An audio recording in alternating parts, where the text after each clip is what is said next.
బిడ్డ ఇంద్రమ్మ ఇల్లు అని పేరు పెడితే కేంద్ర ప్రభుత్వం నుంచి ఒక్క ఇల్లు రాసి పెట్టుకోండి.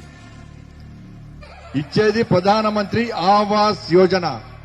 నరేంద్ర మోడీ గారి ప్రభుత్వం ప్రధానమంత్రి ఆవాస్ యోజన కింద తెలంగాణ రాష్ట్రానికి ఇండ్లు ఇవ్వడానికి సిద్ధంగా ఉంది.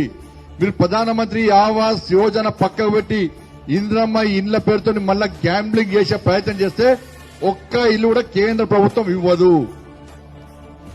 రేషన్ కార్డుల మీద నరేంద్ర మోడీ గారి ఫోటోలు ఇచ్చేది, రేషన్ ఇచ్చేది కేంద్ర ప్రభుత్వం, మీకు బియ్యం ఇచ్చేది కేంద్ర ప్రభుత్వం, ఒక్క పప్పులు ఉప్పులు ఇచ్చేది కేంద్ర ప్రభుత్వం. ఇప్పుడు రేషన్ కార్డులు ఇవ్వమంటారు, రేషన్ కార్డుల మీద ముఖ్యమంత్రి గారు ఫోటో పెడతారు, కాంగ్రెస్ పార్టీ ఇంద్రమ్మ ఫోటో పెడతారు. ఎవరు జాగిరి? ఇచ్చేది నరేంద్ర మోడీ గారు, ఫోటోలు మాత్రం వీళ్ళు పెట్టుకుంటారు. రేషన్ కార్డుల మీద నరేంద్ర మోడీ గారి ఫోటో లేకుంటే మీకు రేషన్ కూడా రాసి పెట్టుకోరు. పేదలకు డైరెక్ట్ ఇస్తాం, ఎట్టియాలో ప్లాన్ చేస్తాం. మేము పేదలకు అన్యాయం చేయం. మేము ఇండ్లు ఇచ్చే